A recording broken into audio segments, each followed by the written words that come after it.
yaanni kun ammoo waliin nu galcha yaanni amma fincilaan kaasee kuni dhugumatti kana kan nuti barbaadaa jirullee ragaa barbaadna namni kun muciyyoo tana beektan ganda isaanii beektan abbaa mana isii beektan abbaa isii beektan achirra dhaabbannee gurbaa kana itti duuluu dandeenya kan mucaan abdii bilisummaa kana haadha manaa namaatitti yoo inni daangaa cabse akka uumaan baatitti illee nama gaafachiisa jechuudha yaa akkasitti taabtaa godha koppiliinki godhatti wanni tokko gaafa gadi bahu maaliif jennee ilaaluu dandeenya dubbii masamuuna deemte san isuma kana faallaa jijjiiruuf ammallee immoo akka deemnee nama biraatiin walitti buunu tokkoffaa irratti isa kana qulqulleeffachuun baay'ee bareeda.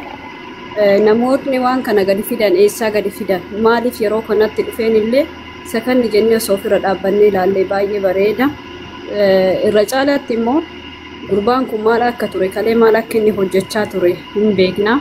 Har'as immoo dubbii kana odoo duubumaan qorattanii maaliif namoo yaada qabu namni hunduu jechuu so waan tokko hafarsuun duratti waan tokko kana jechuun duratti tokkoffaa irratti maqaa keenya balleessuu dhiirarraa dhalaarraa kan nutti jiranillee isuma kana yeroo kamiyyuu immoo ajandaan tokko maaliif akka gadi dhufe osoo hin beekne osoo fuunee irraa haasa'uu baanne maxxansinee maaliif hedduu salphina keenya hawwan garuu alhamdulillah rabbillee nama hin salphisu namni kaabultii qabu yeroo kana keessatti dhiira biraa jala hin deema jedhee hin argu dhiirota akkatti argite dhiira keenya maqaa balleessaa shamarran keenya maqaa balleessaa tokkoffaa cabsaa keenya irratti hojjechaa jiranii sareen hundumtiileen cinuma deema kana qoradhaafuma keessan ilaala waan tokko hojjechuun duratti waan tokko godhuun duratti eessaa kaate maaliif kaate eenyu tafarsa eenyu gadi fide namni suni eenyu dura namni namarraa baha akaarraa hin bahu namni bultii qabu dhiisiti obboleessa qabu tokko amma yeroo ammaa kana keessatti namni sooshaal miidiyaa irra jiru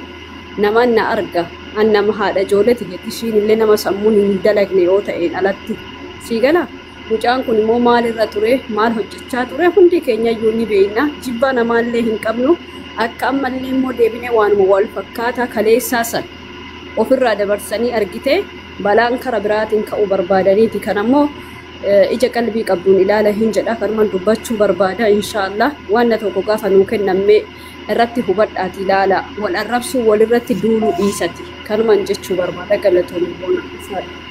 galatoomii obboleettiitti jalfaadhu hasan walloo dubbadhume waalaikum salaam warahmatullahi wabarakatuh taabtaa godhamee ijoollee koppiliinki godhaa shabakaan kana darbuuf deema yaada gaddachuun barbaade ayyee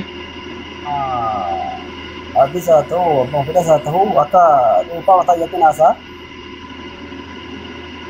Ini nu wan kana beda hodir ki sedana itu unjuk jalan timur ada. Nadon tak kamu kuah kayu ni tak abdi tu bertani. Nadon tak sedana kami tahu bahaya mungkin ni sedangkan ada itu. Yoo warra quba qabaatu dhabe garuu beeku yoo warra quba qabaatu gaafatu hin dandeessanii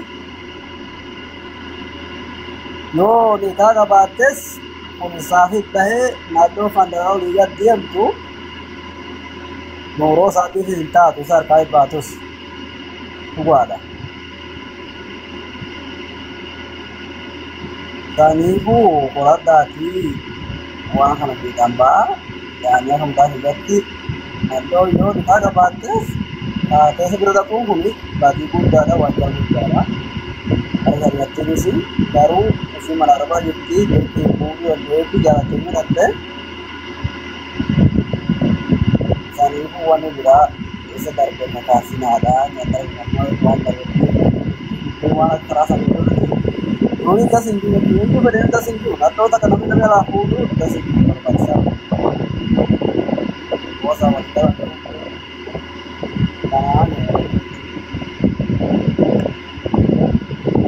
galatomi Hasan yaani ke yaada bareedaadha yaada fudhatama qabu. Okay namni biraatti fufa. Yaada kana dhaamuu barbaadan jechuu isaani kana mana banatee nama arrabsaa jiru. Yaanni kee tokkoffaani namni tokko nama tokko wajji suuraa kee fi jaarsa kiyya ta'uu hin danda'u namni sun. Dhiira tokko wajji suuraa kee fi namni sun jaarsa kiyya ta'uu hin danda'u.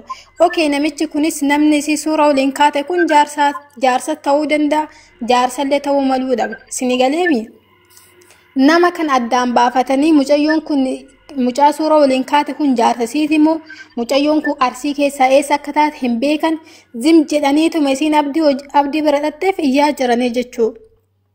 Booda akka rakkoon biraa hin dhufne haasaa jiran. Nama ijoollee hundi mana banattee abdii arrabsuu jirti. Booda immoo abdii akka nu arrabsan jedhe. Namni kamuu kutaaf fedhetti heerumuu qaba. Sigalee mi arsii fi walloo wal fixanii akka dhiirummaa wal cafacafanii mi deebi'anii araaraman. Namni tokko deebee kutaa biraatti kutaa itti heerumuuf nama mari'achuu hin qabu. Abbaa fi haadha keetiyyuu mari'achuu hin qabdu jechuudha. Nama jaallattu sun deemtee heerumuu mirga guutuu qabdu. Namni sidee wanni tokko hin jiru. Garuu gaafiin kee asirratti wanti tokko oduu addaan hin baafatin haasawutu barbaachisa moo waan tokko addaan baafatin waa sandas nama jedhe. Namni illee yoo akkasii yaada kennate bareeda. Namni si seenee yoo akkasii mucayyoo tanatti badii qaba jedhee namni sirraa haasaa akkasitti si galee garuu wanta furmaata hin qabne tokkotti akkami haasaa boonamee ati naa himi. Wanta furmaata hin qabne tokkotti akkami haasaamu jechuudha. Mucayyoon tuni fakkeenyaa fi arsii keessaa horroo gololcha mu'eessa jedhanii haasaa jiran mana banatanii bakka dhagaanii hin beekan. Haa taatullee achi soo taate nama mucayyoo kana beeku namuu tokko dubartiis haa ta'u dhiiras haa ta'u galchanii mucayyoon kun heerumtee biyyaa baate heerumtee biyya maal gochaa jaarsa biyyaa tarii hodhabanii ta'uu danda'a tarii yookiin jaarsa ta'uu mala namuma akkanatti noormaalii suura waliin kaate ta'uu danda'a wanti beekame tokko hin jiru jechuudha. Ganaa fidanii isin abdii mucayyoo kana baaseef nikaa godhachuu dhabee maalitti irraa beekan. Namni tokko qanii nama tokko feemisii ta'e nama tokko jaalatu intala kana nikaa godhadhee miidiyaa irratti himuun nama barbaachisu jechuudha. Garuu ijoolleen teena arsii arraba dhiisa. Arrab kun deemee waan biraa isiniif fida jechuudha. Homaallee nama hin gootan dhugaa isiniif himaan. Garuu dhiisa arraba mana banattanii nama arrabsuu dhiisa. Dura waan tokko addaan baafadha haasa'uun duratti. Yoo san hunduu si fayyada yoo san namni hunduu isin gargaara jechuudha. Kanuma jechuu barbaade abdii boona. Ayyee galatoon namni biraa namni yaada qabda. Hartummaa. Yoo qabda waan irraa hojjetan kan namni dhugaa hammina soba booddee isaadhaa akkamitti daawaan kana irraa haasee waan jette duraan ta'ee haamina nama gaafata. Intalli kuni eessaanii miti miidiyaarratti baatee mul'atteetu jiroo akka heeruttee dhiibbaa fuudhee bira taa'uu jirti. Namni ammoo waan kana haasoftan niitii namaati jaartii namaati yoo intalli kuni warri jettan intala kanatti hammi dhiyeenya qabdi. Intala kanaa walitti dhiyeenya qabdi yookiin maatii kee gurbaan dhiyeenya qabdi. Baatoo kaasuudhaaf amma gurbaan jaartii jiraa kun nama lubbuun jiru namni gaafa dhiira jiru nama jiraa gubbaa jiru waan ta'eef ini arginu illee waan sooshaal miidiyaa irra deemu hunda gaas intalli kun maatii qabdi gurbaan kun gurbaan amma gartee intalli jalaa fudhatti nama maatii qabu miti warri waan kana ajandaa godhatan uummata sanii walitti dhiyeenya qabdu maaliif inni warri isaaniitti dhiyaatu jechuudha gara intalarraas gara gurbarraas aboo waa tokko yoo lola barbaadan yoo lola kaasuu feetan wanni kanaas hin barbaachisu karama biraatiin lola kaasa ololuu dhiisa jechuudha. Wanni islaama bar gurbaan kun illee islaama intalli kun illee islaama jechuudha. Akkamitti dandeettii jaartii namaa fuudha. Waan gabaabamatti ila boona asirratti wanti beekta wanta Fati haa xumuratu Fati mutu godhadhume. Hartumaan haa xumuratu. Itti fufee bolee xumuradhu. Doonaani yaadi biyya gabaabamatti akkaataa walloo fi arsii walitti warra hojjetan jirtan ofuudhaa dhaabbattanii hiisilee isiniifillee gaarii. Yoo dhuguma jaartii namaa taate maatiin intala kana yookiin gurbaan jaartii siira as bahee akkana jaartiin kun jaartii dhugatti jechuun dubbii qabatamaa dubbii nama kumsaa haa dubbatu. Deemmoon kana arsii matee isaan dhalataa arsii irraa dubbatuun qaba waan siiraa hundi yoo fuudhames akka fedhettiin ajandaa barbaadaa yookiin akka dhimma waliin barbaadaa yoo jedhan kun dogongora hojii wadii deebitanii gaarii hin barbaachisu namni yeroo takka wanta na hin araarama wama sana haasa'an oolu yookiin akka wanni sun ka'u ajandaan barbaadu jechuudha. Yoo abdiin jaartii namaa fuudhe abdiin inni islaamaati waan jaartii namaa fuudhuu hin qabu. Musliimi jechuun amantii tokko wajjin qaba. Amantiin illee kana hin eeyyamu. Garuu dubbiin akkasanii miti akkaataa gartee inni itti wal lolu akkaataa maammadoon itti wal tumu akkaataa inni itti wal kaa'u barbaadu kan na fakkaata haalli amma sanatti haasuu jettanii dhugaa jaartiin namaa fuudhamteen itti fakkaata. Kanuma yaadni biyya waa tokko hubadhaadha.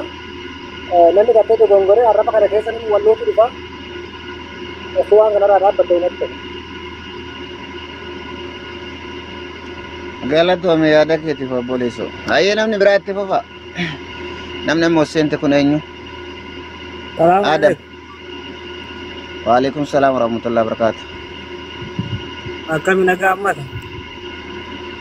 Nagaami?